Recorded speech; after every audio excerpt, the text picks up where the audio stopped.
Well, hey there, everybody. It's 501 week 4. Welcome.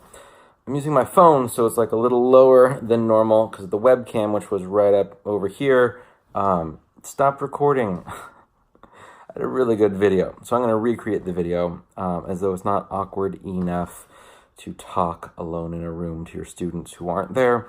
I'm going to say the same exact thing, only better. In related news, I would be a bad actor for many, many, many reasons. Saying the same thing twice in a row just feels super strange.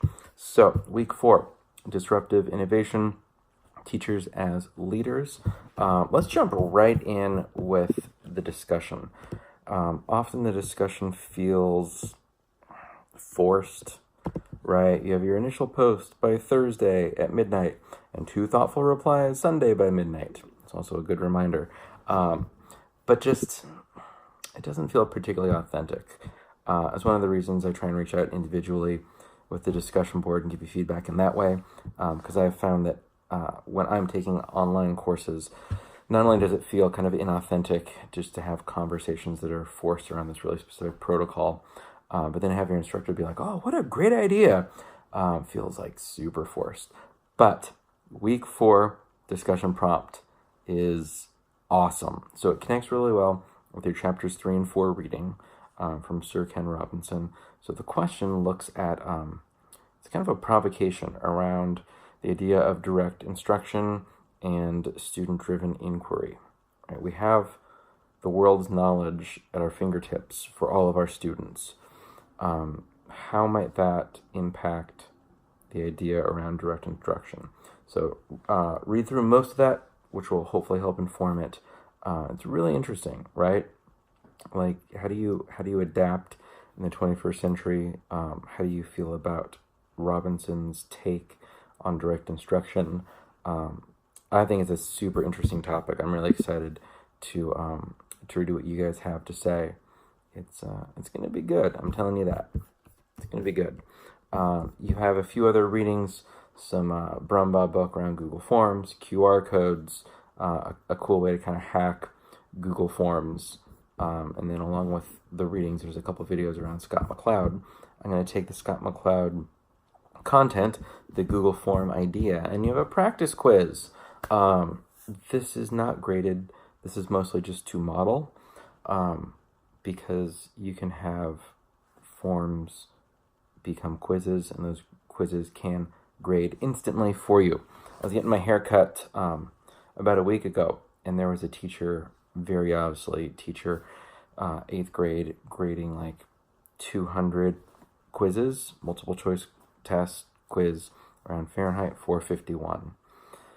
And at some point I just, I could not contain myself. And I was like, oh, so you work at a school too? He's like, yeah, about 2 hours into grading, and about 2 more hours after this haircut. I was like, oh yeah, man, that's a lot, thanks for all the work you do for your students. He's like, yeah.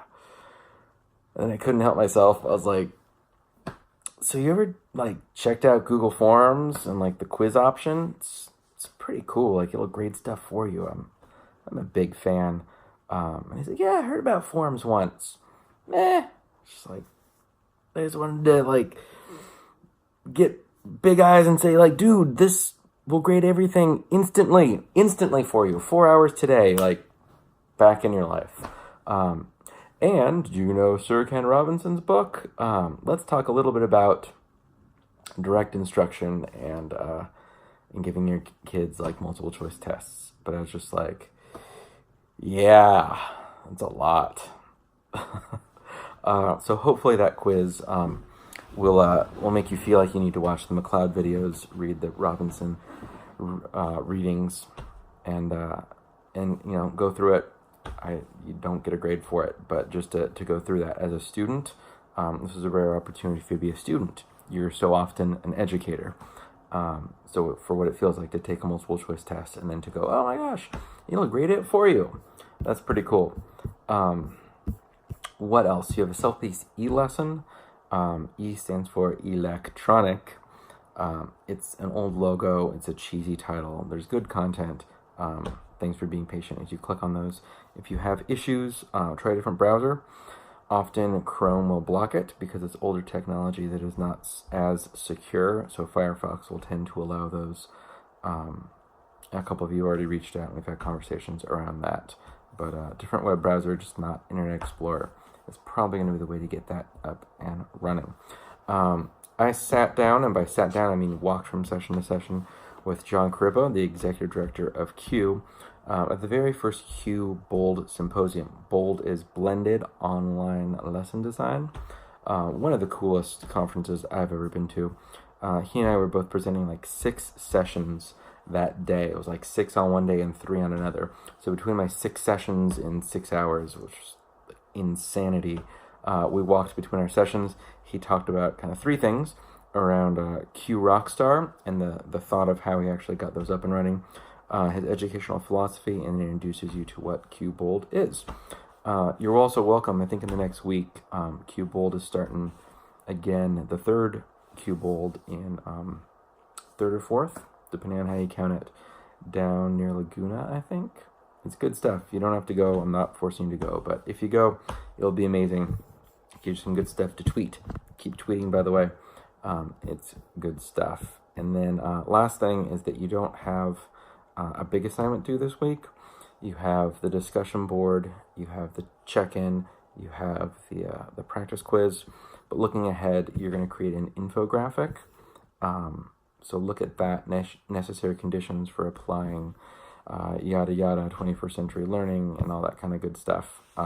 Like all the EduSpeak into one description for for an assignment. But an infographic picto chart is my favorite by far, so you can start kind of tinkering with that. And that is it for week number 4.